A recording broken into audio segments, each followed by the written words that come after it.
नारायणा अखिलगुरु भगवन् नमस्ते।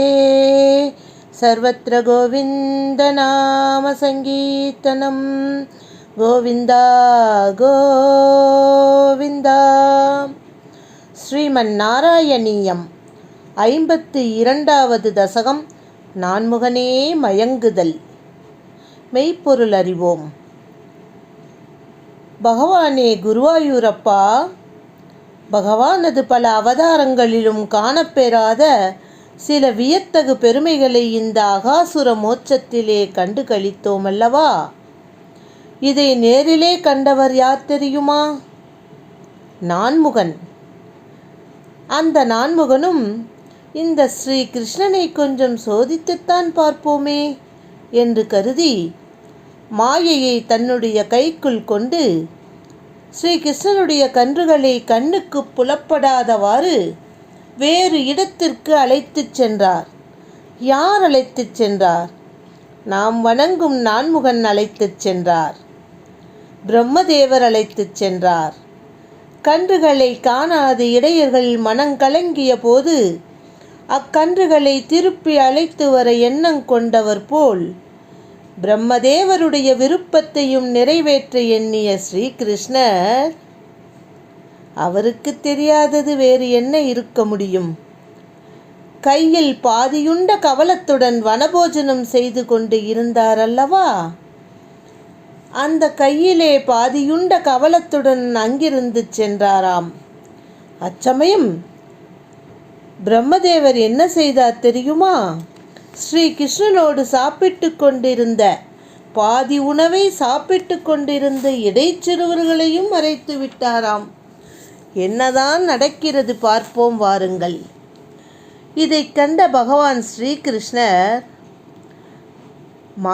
மாயக்கண்ணன் அல்லவா, மாயையினால் கன்றுகளையும் இடைச்சிறுவர்களையும் ஆகி உரி, பாத்திரங்கள், வேய்க்குழல்கள், கொம்புகள் முதலியவற்றின் உருவத்தையும் ஏற்று எப்படி தன்னுடைய மாயையினால் கன்றுகளாகவும் இடைச்சிறுவர்களாகவும் உரி, பாத்திரங்கள், வேய்க்குழல்கள், கொம்புகள் எல்லா உருவத்தையும் தானே ஏற்றுக்கொண்டு எப்பொழுதும் போலவே வனத்தில் வெகு நேரம் பலவாறாக விளையாடினாராம் ஸ்ரீகிருஷ்ணன்.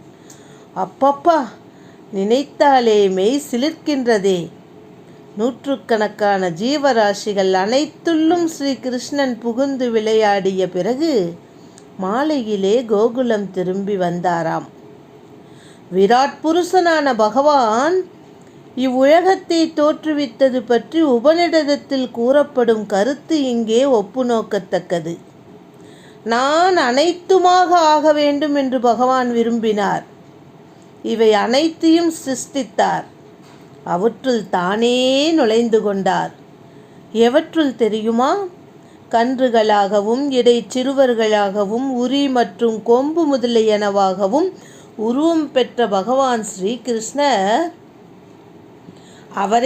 அவரே கூட்டிக் கொண்டும் எடுத்துக்கொண்டும் பல்வேறு வடிவங்களில் சென்றபோது இல்லங்களுக்கு திரும்பிச் சென்ற பொழுது கோபிகைகளான தாய்மார்களும் கன்றுகளின் தாய்ப்பசுக்களும் இதுவரை இல்லாத மிக்க மகிழ்ச்சியுடன் பகவான் ஸ்ரீ கிருஷ்ணரை வரவேற்றனராம்.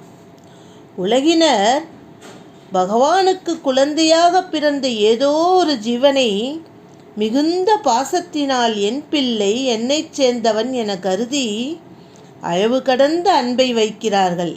அப்படி இருக்க கோபிகைகள் அகிலத்திற்கும் ஆத்மாவாகிய பகவானையே பிள்ளையாகவும் பசுக்கள் தங்களையே ஸ்ரீ கிருஷ்ணரையே கன்றுகளாகவும் அடைந்த பொழுது அவர்களை அறியாமலேயே எவ்வளவுதான் மகிழ்ச்சி அடைந்திருக்க மாட்டார்கள்.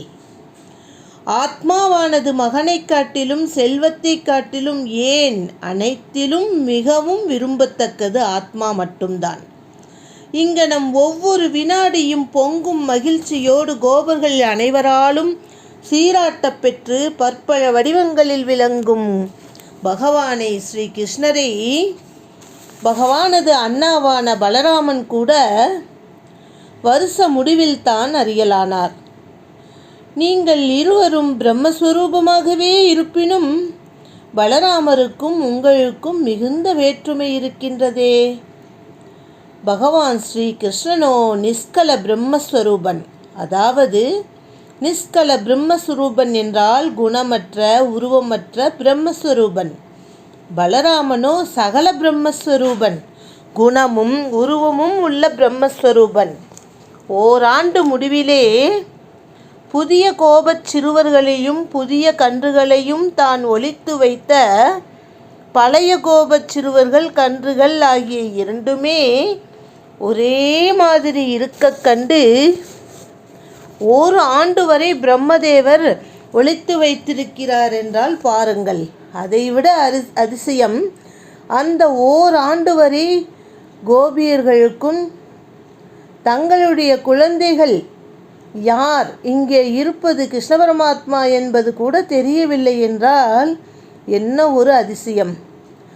இவை இரண்டில் தாம் மறைத்து வைத்த உண்மையானவர்கள் யார் என்று பிரம்மனுக்கே குழப்பம் வந்துவிட்டதாம். யோசித்து யோசித்து பிரம்மதேவர் மயங்கிய பொழுது பகவான் உருவெடுத்த ஒவ்வொரு இடைச்சிறுவர்களையும் கிரீடம், தோள்வளை முதலிய ஆபரணங்கள் அணிந்தவர்களாகவும் 4 திருக்கரங்களோடு கார்மேக வண்ணமுடையவர்களாகவும் ஸ்ரீ கிருஷ்ண பரமாத்மாவின் வடிவமாகவே பிரம்மதேவருக்கு தோன்றும்படி செய்தாராம் நம் பகவான். ஸ்ரீமத் பாகவதம் மங்கள ஸ்லோகத்திலே பிரம்மா முதலிய அனைவரும் பகவானின் திருவிளையாடலை கண்டு மோகமடைந்தார்களாம். ஸ்ரீ நாராயண பட்டத்திரி முதல் ஸ்லோகத்திலே இதே கருத்தை தான் அஸ்பஷ்டம் துஷ்ட மாத்ரே, அஸ்பஷ்டம் நன்கு விளக்கமாக அறிய முடியாததுதான் நம்முடைய குருவாயூரப்பர் என்று கூறுகிறார். மாயையால் இடைச்சிறுவர்களாக உருவம் கொண்டிருந்த ஒவ்வொருவரையும் திருமகளால் சீராட்டப் பெற்று நாகராஜனான ஆதிசேஷன் மேல் விளையாட்டாக கண் மூடிக்கொண்டு படுத்திருப்பவர்களாகவும் சனகர் முதலிய யோகிகளால் வணங்கப்பட்டவர்களாகவும் கண்ணிற்கினிய பகவானது வடிவமாகவே பிரம்மதேவர் கண்டாராம். பிரம்மதேவர் எங்கும் கணக்கற்ற, எங்கு பார்த்தாலும் ஸ்ரீமன் நாராயணனின் திருவுருவங்களையும், அங்கு பிரம்மாவே அந்த நாராயணர்களுக்கு சேவகனாகவும் இருக்க கண்டு மாயையில் மூழ்கி நின்றாராம். அப்பொழுது பகவான் ஸ்ரீ கிருஷ்ணர் ஒருவர் மட்டும் உண்டது போக, நன்றாக கேளுங்கள் தோழிகளே, பிரம்மதேவரும் சேவகனாக ஸ்ரீமன் நாராயணருடைய திருவுருவங்களை வணங்கி நின்ற பொழுது பகவான் ஒருவர் மட்டும் அப்பொழுது ஓராண்டிற்கு முன்பே வனபோஜனம் செய்து கொண்டிருக்கும் பொழுது பிரம்மதேவரால் எழுந்து வந்தார் அல்லவா பாதி அன்ன கவலத்தோடு.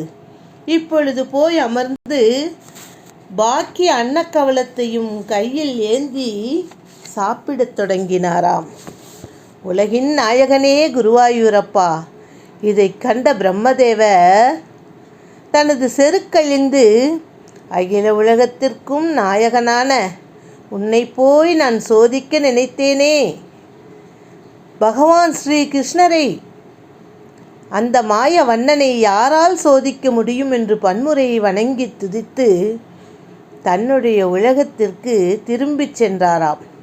இதை கண்ணுற்று மகிழ்ந்த சிறுவர்களுடனும் கன்றுகளுடனும் வீட்டிற்கு திரும்பினாராம். எதுவுமே நடக்காதது போல் ஸ்ரீ கிருஷ்ண பகவான் தன்னுடைய வீட்டிற்கு திரும்பினாராம். இவ்வளவு அற்புதமான திருவிளையாடல்களை புரிந்து நம்மையெல்லாம் காத்து ரட்சிக்கும் அந்த மகாவிஷ்ணுவை, குருவாயூரப்பனே என்னையும் நோயிலிருந்து காப்பாற்றி அருள வேண்டிக் கொண்டு நாராயண பட்டத்திரி இந்த அழகான தசகத்தை முடித்து கொள்கிறார். ராதே கிருஷ்ணா.